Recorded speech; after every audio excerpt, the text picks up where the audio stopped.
The shuttle carrying the human delegation approached the massive space station slowly. Captain Dae-hyun sat near the window, watching the structure grow larger. It was enormous, bigger than anything humans had ever built. The station orbited a neutral planet called Axios Prime, where the galaxy's most powerful species met every 1,000 years. Lieutenant Hana sat beside him, her eyes wide with wonder. This was her first time leaving Earth's solar system. She had read about the other species, studied their cultures and languages, but seeing the station in person made everything feel real. "Captain, look at all those ships," she whispered, pointing at the hundreds of vessels docked around the station. Each one represented a different alien civilization. Some ships were sleek and silver, others looked like living organisms, and a few seemed to be made of pure crystal. Dae-hyun nodded but said nothing. He was 45 years old and had seen enough combat to know that appearances meant little. The prettiest ship could hide the deadliest weapons. He adjusted his simple gray uniform and checked his tablet one more time. Their shuttle docked at a small port on the station's lower level. As they walked through the corridors, Hana noticed something strange. Other species moved past them without much attention. A few looked at them with what might have been curiosity, but most ignored the humans completely. They entered the main amphitheater, and Hana's breath caught in her throat. The room was massive, with seats arranged in circular tiers that rose toward the ceiling. Thousands of beings filled the space, representing hundreds of different species. The air hummed with translated conversations in countless languages. At the front of the amphitheater sat the most powerful delegations. The Vrelians occupied the best seats, their massive reptilian bodies covered in copper-colored scales. Each one stood over 8 feet tall, with muscles that rippled beneath their thick skin. Their leader, Commander Tarek, sat in the center, his yellow eyes scanning the room with obvious pride. Beside the Vrelians sat the collective hives, insectoid creatures that moved in perfect synchronization. Their High Chancellor mix clicked and chittered, the sounds automatically translated by the station's systems. They controlled over 300 star systems and had billions of citizens. The crystalline dominion held seats on the other side. Their bodies were made of living crystal that refracted light in beautiful patterns. War Prime Korvax sat perfectly still, but Hana could see energy patterns moving through her translucent form. These beings could transform their bodies into weapons in seconds. The human delegation walked past all of these powerful groups. They kept walking until they reached the back corner of the amphitheater. There, in the last row, they found their assigned seats. A young Vrelian warrior standing nearby laughed, a deep rumbling sound. "Look, Tarek, the mammals sit in the back where they belong." Tarek glanced over his shoulder at the humans. "How many systems do they control?" 12, my people hold over 60. They are children playing at politics. Dae-hyun heard every word. The station's translation system made sure of that. But he simply sat down, placed his tablet on his lap, and began taking notes. Hana sat beside him, feeling her face grow hot with embarrassment. "Captain," she whispered, "why do we have to sit back here? We're part of the council now." "We requested these seats," Dae-hyun replied calmly, his eyes never leaving his tablet. "But why?" "Because the view is better from here." Hana looked confused, but before she could ask more questions, the session began. A holographic display appeared in the center of the amphitheater, showing a map of the galaxy. Disputed territories were marked in red. For the next 3 hours, Hana watched as the powerful species argued. The Vrelians demanded more territory, claiming their warrior culture needed room to expand. The collective hives insisted that their population growth required new worlds. The crystalline dominion warned that any encroachment on their mining systems would be met with force. Throughout all of this, the humans said nothing. Dae-hyun just kept taking notes on his tablet, occasionally zooming in on different parts of the holographic map. Hana noticed he wasn't just watching the arguments. He was studying the station itself, the layout of the rooms, the positions of security stations, the flow of foot traffic. As the session continued, tensions grew. Commander Tarek stood, his massive form casting a shadow over nearby delegations. "The crystalline dominion has stations near our border. This is an act of aggression." War Prime Korvax rose to respond, her crystal body glowing with inner light. "Those stations have existed for 200 years. Your expansion has brought your borders to us, not the other way around. Are you calling me a liar?" Tarek's voice dropped to a dangerous growl. I am stating facts, Korvax replied, her tone as cold as her appearance. The room fell silent. Everyone knew both species had massive military fleets. A war between them could devastate entire sectors of the galaxy. Other delegations began calculating which side they would support, or if they should stay neutral. High Chancellor Mix clicked loudly, breaking the tension. Perhaps we should take a break. Cooler thoughts may prevail after rest. The session ended and delegates began filing out of the amphitheater. As the Vrelian delegation passed the humans, one of their warriors deliberately bumped into Hana's chair. She stumbled slightly, catching herself on the armrest. "Oh, forgive me," the warrior said with obvious mockery. "I did not see such a small species sitting there." Daehyun placed a hand on Hana's shoulder before she could respond. The warrior laughed and continued walking. Once the Vrelians were gone, Hana turned to her captain, anger clear on her face. "How can you just sit there? They treat us like we're nothing." "Because right now that's exactly what we want them to think," Daehyun replied. He showed her his tablet. On the screen was a detailed map of the station he had been building during the session. Every corridor, every system junction, every security checkpoint was marked. "I don't understand," Hana said. Daehyun smiled slightly. "The ones who shout the loudest are usually the ones who have never seen real combat. They think strength is about size and noise. They're wrong." He stood and gestured for Hana to follow him. As they walked through the station's corridors, she began to notice something odd. Human faces appeared everywhere. A maintenance worker adjusting an air filtration system nodded to Daehyun as they passed. A food service worker in the cafeteria gave a subtle hand signal. A security guard monitoring a checkpoint was clearly human, though his uniform matched the station's standard issue.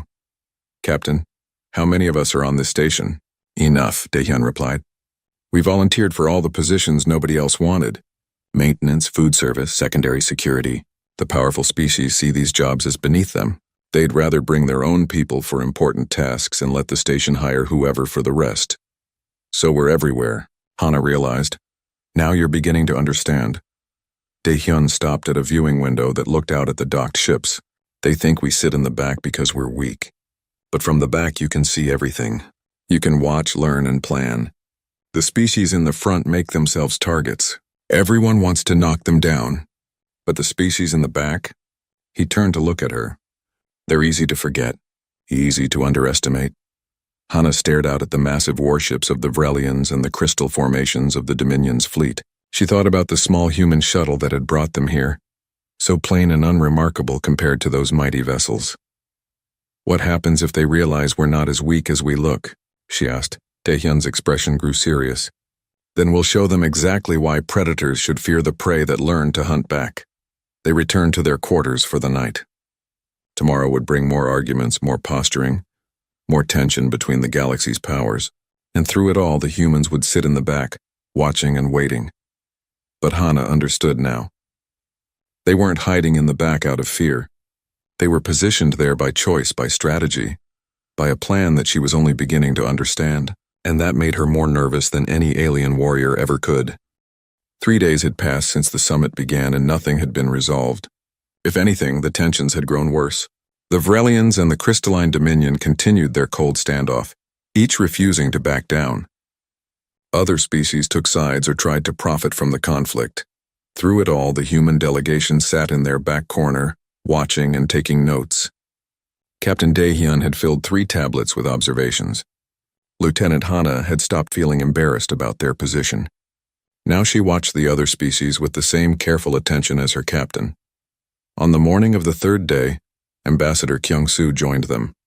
He was an old man, perhaps 70 years old, with silver hair and a quiet manner. He had barely spoken since arriving at the station, content to let Daehyun handle most interactions. But Hana had learned that humans often put their most experienced people in positions that seemed unimportant. Another lesson about sitting in the back. The morning session began with the same arguments, but around midday the lights flickered. Just for a second, then they came back on. Most delegates didn't even notice. Daehyun's hand immediately went to his communication device. 10 minutes later, the lights flickered again. This time they stayed dim for 3 seconds before returning to normal. A low murmur spread through the amphitheater. Then the gravity shifted. For a moment everyone felt slightly heavier, then slightly lighter before it stabilized. Commander Tarek stood immediately. What is happening? The station's administrator, a small blue-skinned being, appeared on the holographic display. His face showed clear worry. We are experiencing technical difficulties.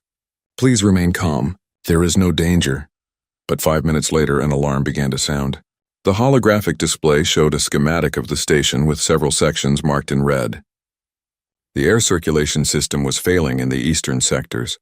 Power fluctuations were spreading through the main grid, and the gravity generators were becoming unstable. War Prime Korvax's crystal form glowed brightly with anger. This is sabotage. The Vrelians attack us even here in a neutral zone. How dare you? Tarek roared.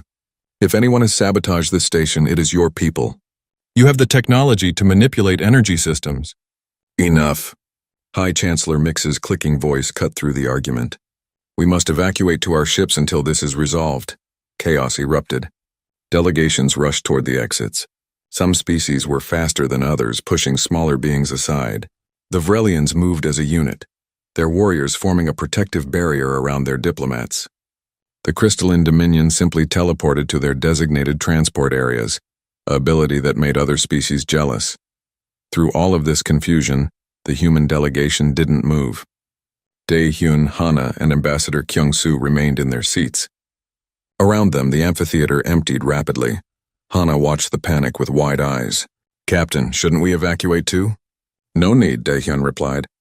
He was typing rapidly on his communication device. June, what's the situation? A voice came through his device, calm despite the emergency. Multiple cascade failures in the power grid, Captain. Someone knew exactly where to hit us, but we're already on it. Hana recognized the voice. Warrant Officer June had traveled with them on the shuttle, but she thought he was just another security officer. Now she realized he was something more. Another voice came through the device, this one female. This is Sora in engineering. I've isolated the main problem. Someone planted a virus in the environmental controls 3 days ago. It was set to activate during today's session. Can you fix it? Taehyun asked. Already working on it. Give me 20 minutes. Dae-hyun switched channels. All human personnel initiate Protocol Shepard. Hana didn't know what Protocol Shepard was, but within minutes she started to see its effects. Throughout the station, human workers began moving with clear purpose. A human technician she had seen cleaning floors was now at an engineering console, his hands flying over the controls. A human food service worker was helping elderly aliens reach their ship safely. Human security officers were directing traffic at key choke points, preventing the panic from becoming a stampede. The station administrator's face appeared on the holographic display again. Attention all delegates.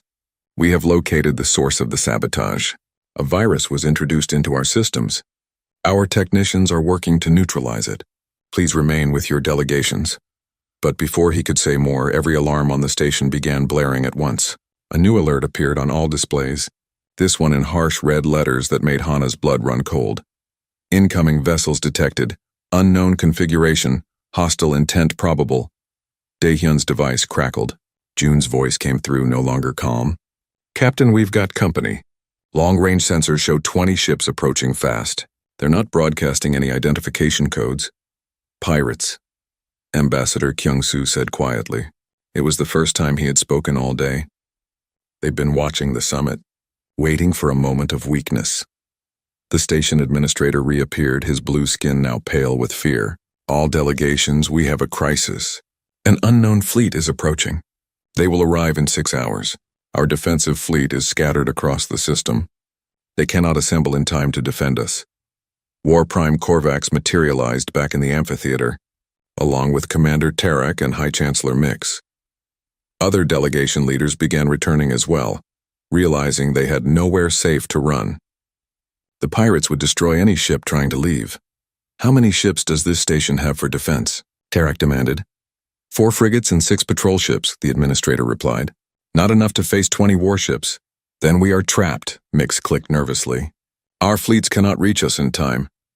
The leaders of the galaxy's most powerful species stood in silence, fear clear on their faces despite their different forms. They had spent 3 days arguing about territory and power, and now they faced destruction together. Dae-hyun stood up. His movement was quiet, but somehow everyone noticed. All eyes turned to the human captain in his simple gray uniform. standing in the back row where no one had paid attention for 3 days. "Captain Dae-hyun," Korvac said, her crystal form flickering with confusion. "Why do you approach? Humans have no military ships in this system. Your escort vessel is a single frigate." "That's true," Dae-hyun acknowledged. He walked down the steps toward the center of the amphitheater. "We only brought one ship." "Then you are as doomed as the rest of us," Tarek growled, though his voice lacked its usual confidence. Dae-hyun reached the center and looked up at all the powerful species that had ignored humanity for 3 days. "Maybe, but I have a question for all of you. During this summit, how many of you noticed the humans working throughout this station? The maintenance workers, the food service staff, the secondary security officers?" Several delegates looked confused.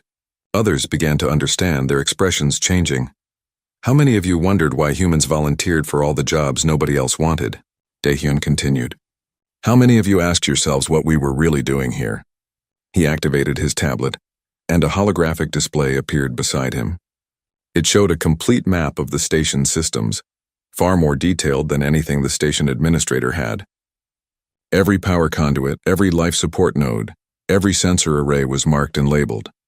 "For 3 days, while you argued about territory, my people have been learning this station. Every system, every weakness, every strength. We know this place better than the people who built it." Sora's voice came through his device, loud enough for everyone to hear. "Captain, I've neutralized the virus. Environmental systems are back online. We're also rerouting power to strengthen the shields. It's not much, but it'll help." "Good work," Dae-hyun said. He looked up at the assembled leaders. "My people can keep this station running, but we still have the problem of those 20 ships coming to kill us all." "What can one human frigate do against 20 warships?" Korvac asked, though her tone suggested she was beginning to suspect the answer might surprise her. Ambassador Kyung-soo descended the steps slowly, his old legs taking their time. When he reached the center, he looked at each delegation leader in turn. "That depends," he said in his quiet, aged voice. "How much do you really know about humans?" The station shuddered as it began recalibrating its systems. Outside the viewing window, stars dotted the darkness. Somewhere out there, 20 pirate ships were getting closer, expecting to find a helpless station full of the galaxy's richest and most powerful beings. They had no idea what was really waiting for them. "We have 6 hours, Tarek said. "What do you propose?" Ambassador Kyung-soo smiled for the first time since arriving at the station. It was not a comforting smile. "We propose letting you see what humans do best." "And what is that?" Mix clicked. "We hunt." The amphitheater had transformed into a command center. Holographic displays filled the air, showing the approaching pirate fleet, the station's defensive capabilities, and the positions of various ships in the system.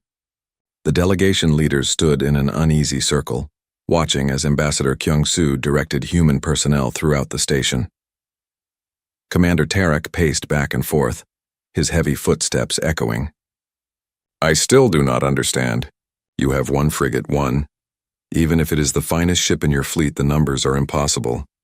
Kyung-soo touched his communication device. "Captain Bin, would you care to introduce yourself?" A new voice came through the speakers, calm and professional. "This is Captain Bin of the HMSV Serendipity. We're ready to engage on your order, Ambassador." HMSV, or Prime Korvac's crystal form flickered with curiosity. "What does that designation mean?" "Her Majesty's space vessel," Hana explained. She had moved down from the back row to stand near Dae-hyun. "It's a tradition from Earth's naval history. Your ship is named Serendipity?" High Chancellor Mix clicked with what might have been amusement. "An odd name for a warship." "It means a happy accident," Captain Bin replied. "And yes, it's a very odd name. But then again, we're a very odd species." Dae-hyun brought up a new display. It showed the HMSV Serendipity in detail. The ship looked small compared to the massive Vrelian battlecruisers or the elegant crystalline carriers. It was about 300 meters long, with a sleek design that suggested speed rather than power. "That is your defender?" Tarek's voice carried disbelief. "That ship is smaller than our troop transports." "Size isn't everything," Kyung-soo said mildly. "Tell me, Commander Tarek, what do you know about human military doctrine?" "Very little. You have only been part of the Galactic community for 200 years. Your expansion has been slow. You claim few systems. We assumed you were a peaceful species, more interested in trade than conquest." "You assumed correctly about peace," Kyung-soo agreed. But you were wrong to think that means we cannot fight. He walked to the center of the holographic displays, his old hands moving through the images with practiced ease. Let me tell you why humans sit in the back. It's not because we're weak. It's because we learned something important from our own history. The holographic display changed, showing images from Earth. Humans hunting in groups across ancient plains. Humans tracking prey for days through forests. Humans surviving in environments that should have killed them. Humans were never the strongest species on our planet, Kyung-soo continued. We didn't have claws like the great cats. We didn't have venom like the serpents. We weren't the biggest or the fastest. By all rights, we should have died out. But you survived, Korvax observed. We did more than survive. We became the dominant species. Do you know how? Kyung-soo looked at each alien leader. We learned to think. We learned to plan. We learned to work together. And most importantly, we learned patience. He gestured to the image of ancient humans hunting. Our ancestors would track an animal for days, sometimes weeks. They would follow it until it was exhausted, until it had no strength left to run. Then they would strike, not with overwhelming force, but with precision and strategy. What does ancient history have to do with this situation? Tarak demanded impatiently. Everything, Daehyun answered. He pulled up tactical data on the pirate fleet. You see 20 ships coming to attack us. We see 20 targets that don't know they're being hunted. A new holographic display appeared, showing the space around the station. Captain Bin's voice came through again. Ambassador, I'm bringing the Serendipity out of standby mode. Full combat readiness in 3 minutes. Wait, Mix clicked loudly. Out of standby mode. What does that mean? On the display, something impossible happened. The small frigate that had been sitting quietly in a normal docking bay began to change. Panels shifted along its hull. Weapon ports that hadn't been visible suddenly opened. And most shocking of all, the ship's energy signature tripled in size. That's not a frigate, Korvax whispered, her crystal form brightening with realization. No, Kyung-soo confirmed. It's a destroyer-class vessel with advanced stealth capabilities. We just made it look like a frigate because we didn't want to appear threatening. Tarek's yellow eyes widened. You lied about your ship's classification. We didn't lie. We just didn't correct your assumptions. Daehyun smiled slightly. You saw what you expected to see. A small, harmless escort vessel. That's the advantage of sitting in the back. People stopped paying attention. Another change appeared on the displays. 2 more ships decloaked near the station, materializing out of empty space. They were similar in design to the Serendipity, both destroyer-class vessels bristling with weapons. HMSV Indomitable. Reporting, a female voice announced. HMSV Defiant. Ready for combat, another voice added. The amphitheater fell silent. Every delegation leader stared at the displays in shock. 3 human warships, all of them hidden until this moment. All of them larger and more powerful than anyone had believed. 3 ships against 20 is still poor odds, Tarek finally said, though his voice held less certainty now. Perhaps, Kyung-soo acknowledged. But let me tell you what happened while you all spent 3 days arguing about territory. He pulled up a new set of data that made several leaders gasp. Captain Daehyun and his team weren't just taking notes during your sessions. They were running combat simulations. Every time a delegation described their military tactics, we analyzed them. Every time someone boasted about their fleet capabilities, we recorded the data. For 3 days, you told us exactly how you fight. You were spying on us? Korvax's voice held both anger and something that might have been respect. We were listening, Daehyun corrected. There's a difference. You broadcast everything openly, confident that no one would dare use that information against you. We just paid attention. More data appeared on the displays. Ship movements, tactical patterns, weapon frequencies. The humans had compiled a complete database on every major species' military doctrine. This is why we sit in the back, Kyung-soo said softly. The species that sits in front, that leads with strength and pride, makes itself a target. Everyone knows their capabilities. Everyone plans against them. But the species in the back, the one that watches quietly and takes notes, they know everyone else's secrets and no one knows theirs. He touched his communication device again. Captain Bin, what are your odds of success? There was a pause, then Bin's voice returned with a hint of amusement. 7-to-1 odds per ship. Within acceptable parameters for human combat doctrine. Acceptable? Mix clicked in disbelief. Those are terrible odds. For you, perhaps, Bin replied. But humans have a saying. We didn't claw our way to the top of Earth's food chain by accepting fair fights. On the displays, the 3 human ships began moving into position. But they weren't positioning themselves defensively around the station, like any normal military force would. Instead, they were accelerating away from the station, moving to intercept the pirate fleet head-on. "What are they doing?" Tarek demanded. "They should defend the station, not abandon it." "They're not abandoning anything," a new voice said. Hana looked and saw Warrant Officer June entering the amphitheater. Behind him marched 20 human personnel, all wearing combat armor she hadn't seen before. "They're doing what humans do best, taking the fight to the enemy." June approached the central displays and saluted Ambassador Kyung-soo. "Station security is locked down, sir." "All critical systems are under human oversight. The pirates can't sabotage anything even if they get through." "They won't get through," Kyung-soo said with quiet confidence. War Prime Korvax moved closer to the displays, studying the 3 human ships. "I have analyzed combat data from thousands of battles across hundreds of species. I have never seen ships move like that. Their acceleration rate exceeds Galactic standard by 40%. Their energy signatures suggest weapon systems I don't recognize. What kind of technology do you have?" "The kind we developed while everyone else thought we were too primitive to matter," Daehyun answered. "While you built bigger ships and stronger shields, we focused on speed and precision. While you created weapons that could destroy planets, we created weapons that could hit a target from 1,000,000 kilometers away." He zoomed in on one of the human ships.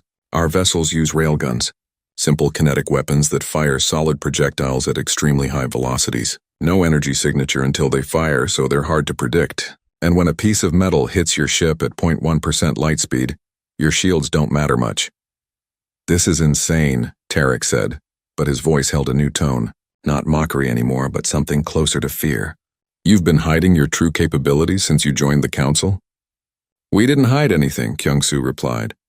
"We just didn't show off." "There's a difference. You asked about our fleet size, and we told you the truth.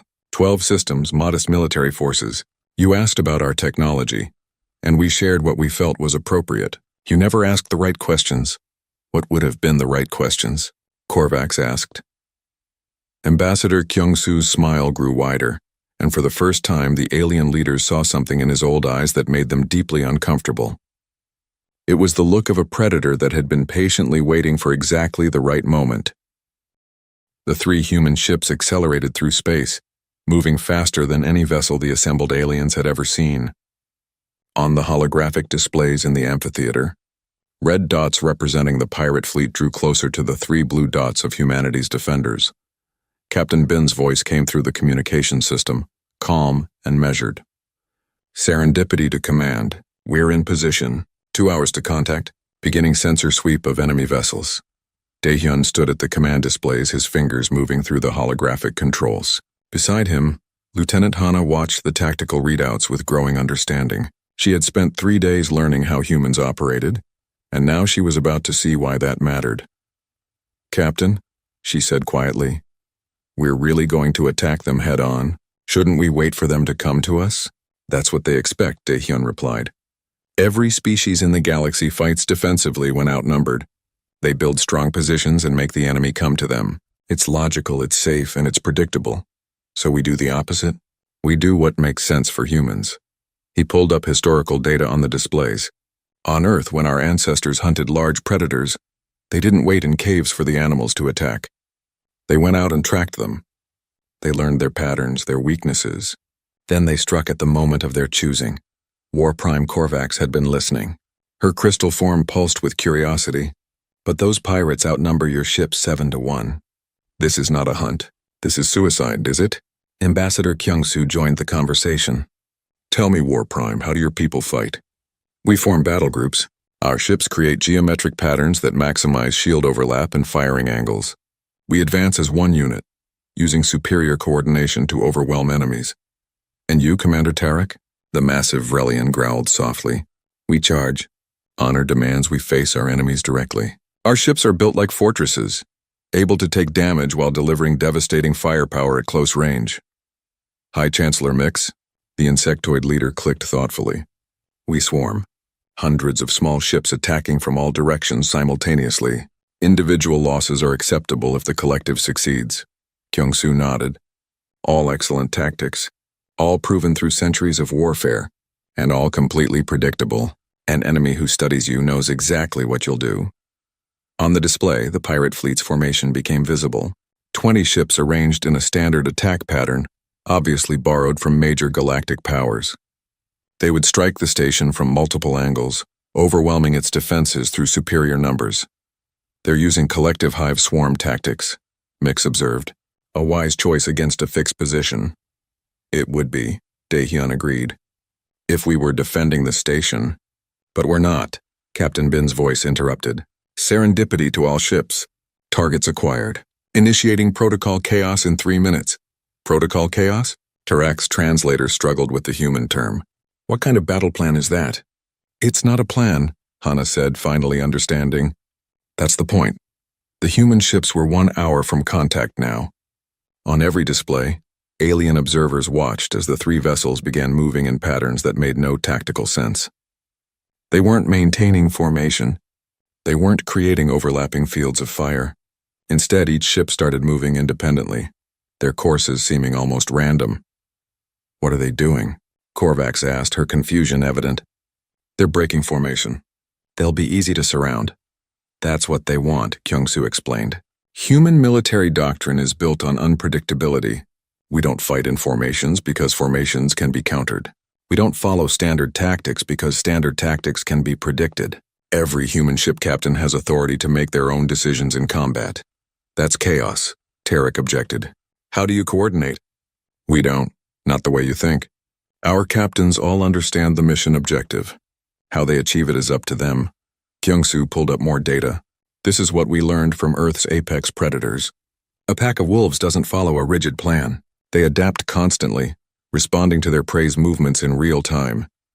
The pirate fleet detected the human ships now.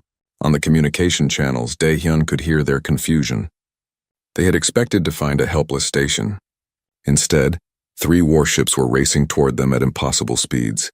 The pirates adjusted their formation, preparing for a standard engagement. They would have to deal with these 3 ships before reaching the station. Their numerical advantage would make quick work of such a small force, or so they thought. Contact came 37 minutes later. Captain Bin's voice remained steady. All ships, weapons free. Engage at will. The first indication that something was wrong for the pirates came when the human ships opened fire at a range of 100,000 kilometers. Far beyond normal combat distance, 3 railgun rounds, each traveling at a significant fraction of light speed, crossed the distance in seconds. 3 pirate ships exploded, not damaged, not disabled. Destroyed completely, their shields and armor unable to stop the kinetic rounds that hit them with the force of nuclear weapons. The aliens in the amphitheater stared in shock. Warprime Korvax's form blazed with bright light. Those weapons? That's impossible. Nothing fires with that range and accuracy. Humans do, Daehyun said simply. The pirate fleet scattered, abandoning their formation. They returned fire, but the human ships were already moving, not retreating, not advancing predictably, just moving in patterns that seemed to defy logic. The Serendipity dove down relative to the battlefield plane, then suddenly reversed course. The Indomitable spun laterally while maintaining forward momentum. The Defiant simply vanished from sensors for 3 seconds before reappearing 500,000 kilometers away. Short-range FTL jumps, Mix clicked in amazement. In combat, that's extraordinarily dangerous. Yes, Kyung-soo agreed, but effective. For the next 15 minutes, the aliens watched as the human ships carved through the pirate fleet like blades through water. Every time the pirates tried to surround one ship, it would dodge or jump away. Every time they formed up to concentrate fire, the humans would target their formation's weakest point with those devastating railguns. 8 pirate ships were gone now. The remaining 12 tried to regroup, but the humans gave them no time. The Indomitable closed to point-blank range with a pirate vessel, its railguns tearing through engines and weapon systems with surgical precision. Not destroying the ship entirely, but crippling it completely. They're not trying to kill them all, Hana observed. They're disabling them. When possible, Daehyun confirmed. Human military law requires we give enemies a chance to surrender if practical. Those who surrender will be treated well. Those who keep fighting. He gestured to another pirate ship that exploded as it tried to flee. The battle had lasted 23 minutes. Of the original 20 pirate ships, 6 were completely destroyed. 12 more were disabled, their weapons offline and engines dead. The remaining 2 tried to run, attempting to jump to FTL speeds. The Defiant was faster. It appeared directly in their escape path, weapons locked. Captain Bin's voice broadcast on open channels, now heard by everyone in the amphitheater. Attention pirate vessels. You have one chance. Power down your weapons and engines. You will be taken into custody and receive fair treatment under Galactic law. This is your only warning. For a moment, the 2 pirate ships hesitated. Then their weapon signatures spiked as they prepared to fire. The Defiant's railguns spoke once. Both ships lost their engine sections in simultaneous strikes. Disabled, but crew sections intact. Battle concluded, Captain Bin reported.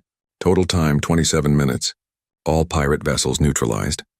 0 friendly casualties. We're preparing boarding parties to secure the disabled ships. The amphitheater was absolutely silent. Every alien present stared at the displays showing the battlefield. 20 pirate warships defeated by 3 human vessels in less than half an hour. It should have been impossible. Commander Tarek was the first to speak, his voice quiet with something that might have been respect or fear. You didn't fight like warriors. You didn't fight with honor. No, Kyung-Soo agreed. We fought to win. Honor is a luxury for species who can afford it. Humans learned long ago that survival matters more than pride. War Prime Korvax's crystal form dimmed to a soft glow. You hunted them, like you said. You split them up, confused them, then struck when they were weakest. This is predator behavior. Humans are predators, Daehyun said. We evolved from pursuit hunters. We learned to chase prey until it was exhausted, then strike. Those pirates never had a chance once we engaged them. They thought they were attacking a helpless station. Instead, they encountered humans who had been watching, planning, and preparing. High Chancellor Mix's clicking took on a nervous quality. And you developed these tactics, these weapons, these ships while sitting quietly in the back of our council chambers. While we all assumed you were weak. We never said we were weak, Kyung-Soo pointed out. You assumed that because we didn't boast about our strength. Because we took the back seats. Because we volunteered for unimportant positions. You saw what you expected to see. He walked to the center of the displays, his old body moving with sudden energy. Let me tell you what humans learned from our history. The loudest species, the ones who always sit in front. The final day of the summit arrived with a completely different atmosphere. The amphitheater filled with delegates, but the confident boasting and aggressive posturing of the previous days had vanished. Species that had barely acknowledged each other now spoke in quiet, careful tones, and everyone, absolutely everyone, kept glancing toward the back corner where the human delegation sat. Captain Daehyun occupied his same seat, tablet in hand, taking notes as he had done all week. But now when he looked up, aliens quickly looked away. Lieutenant Hana noticed the change immediately. Respect mixed with fear in equal measure. Ambassador Kyung-Soo arrived late, as had become his habit. He walked slowly to his seat, nodding politely to other delegates. Several nodded back much more deeply than before. The Crystalline Dominion's representatives actually bowed slightly as he passed, a gesture of respect they rarely showed anyone. Commander Tarek was already present, his massive form somehow seeming less intimidating than before. When the session began, he stood to speak, but his tone had changed dramatically. The Vrelian Empire wishes to withdraw our territorial claims on the disputed border systems with the Crystalline Dominion. We propose a neutral zone monitored by mutual agreement. War Prime Korvax rose, her crystal body pulsing with surprise. The Vrelians agree to withdraw? This is unexpected. We have had time to reflect, Tarek said carefully. Sometimes strength means knowing when not to fight. This is a lesson we learned recently. His yellow eyes flickered toward the back corner where the humans sat. Several other delegates noticed and understood immediately. High Chancellor Mix clicked loudly. The collective hives also wish to reduce tensions. We propose trade agreements rather than territorial expansion in several contested zones. One by one, disputes that had seemed impossible to resolve suddenly found solutions. Species that had been on the brink of war now discovered they could negotiate. The change was remarkable, and everyone knew what had caused it. The galaxy's powerful species had seen what happened to those who underestimated the quiet ones in the back. During a break in the session, Dae-hyun walked through the station's corridors with Hana. She had been silent for most of the morning. Clearly thinking about something, Captain, she finally said, "Did we threaten them? The other species, I mean. Did we say we'd do to them what we did to those pirates?" "We didn't have to," Dae-hyun replied. "They have imaginations. They saw 3 human ships defeat 20 pirates in less than 30 minutes. Now they're wondering what would happen if we sent 30 ships, or 300, or 3,000. But we don't have 3,000 ships, do we?" Dae-hyun smiled slightly. "Do you know the answer to that question?" Hana thought about it. "No, actually I don't. I know we have 12 systems, but I have no idea how many military vessels we've built." "Exactly. And neither does anyone else. That uncertainty is more valuable than any weapon we could build." They passed a group of Vrelian warriors in the corridor. The massive aliens moved aside to let the humans pass first. A complete reversal from a few days earlier. One warrior even nodded respectfully. As they continued walking, Hana said, "This was the plan all along, wasn't it? Sit in the back, appear weak, volunteer for unimportant jobs. Also, we could learn about everyone else while they learned nothing about us." "Part of the plan," Dae-hyun confirmed. "But we also genuinely wanted to be helpful. The maintenance work we did, the systems we improved, those weren't just cover stories. Humans believe in being useful, even if it means taking jobs others think are beneath them." They reached a viewing port that looked out at the docked ships. The 3 human destroyers sat in their berths, once again appearing like simple frigates. Their true capabilities hidden behind unremarkable exteriors. "There's something I don't understand," Hana said. "If we're so powerful, why do we only have 12 systems? Why didn't we expand like the other species?" "Because we learned from our history on Earth," Dae-hyun replied. "Empires that expand too fast, that take more territory than they can properly manage, they collapse. The bigger they get, the more enemies they make. Eventually, something causes them to fall." He gestured to the alien ships around them. "Every species here controls 50, 100, even 300 systems. And they spend enormous resources defending all that territory, managing all those populations, fighting off challenges from ambitious neighbors. They're spread thin, constantly worried about holding what they have. But we're not. No, we have 12 systems that we can defend absolutely. We have resources we can manage efficiently, and we have the freedom to focus on technology, training, and strategy instead of endless territorial disputes." He looked at her. "Quality over quantity. Another lesson from Earth." A chime announced the afternoon session would begin soon. They headed back toward the amphitheater, but as they walked they encountered War Prime Korvac standing alone near a corridor junction. The crystalline being's form pulsed with soft light as she noticed them. "Captain Dae-hyun, Lieutenant Hana, may I speak with you?" "Of course, War Prime," Dae-hyun replied politely. Korvac seemed to struggle with her words, an unusual sight for such a typically decisive leader. "I have been analyzing the battle data from your engagement with the pirates. Your tactics, your weapons, your ship movements. I have studied warfare for 300 years across hundreds of species. I have never seen anything like what you did." "We appreciate the compliment," Dae-hyun said carefully. "It was not a compliment. It was an observation of fact." Korvac's form brightened slightly. "You fight without honor, without formation, without predictability. This should make you weak. Chaotic forces should lose to organized ones. Yet you won decisively. How?" Dae-hyun considered his answer. "Because chaos is a weapon when wielded properly. Your species values order, structure, perfect coordination. These are strengths, but they're also limitations. An enemy who studies you knows exactly what you'll do. And no one can predict what humans will do. Exactly. Even we don't know sometimes. Our captains make independent decisions based on the situation. There's no master plan to study, no formation to counter, just individuals working toward a common goal with whatever methods seem best." Korvac's light dimmed thoughtfully. "This is terrifying. You realize that, yes? Your entire military philosophy is based on being unpredictable and adaptable. No one in the galaxy can plan for that." "That's the idea," Hana said quietly. The crystalline being turned to her. "Young Lieutenant, may I ask you something? Do you understand why this frightens us? The established powers?" Hana thought carefully before answering. "Because you've built your entire civilizations around certainty. You know your strengths and your enemy's strengths. You make plans based on predictable behaviors. But humans don't fit that pattern. We're the variable you can't calculate for." "Precisely."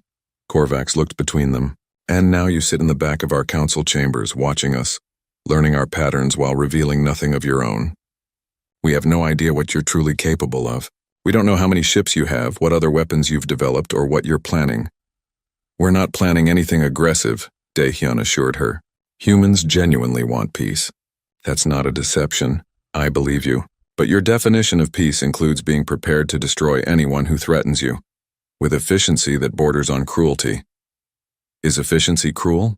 Daehyun asked. We could have drawn that battle out, made it last hours, celebrated our victory with displays of power. Instead, we ended it as quickly as possible with minimum loss of life. Even the pirates we captured will be treated fairly under galactic law. Korvax's form pulsed in what might have been acknowledgement. Perhaps that's what frightens us most.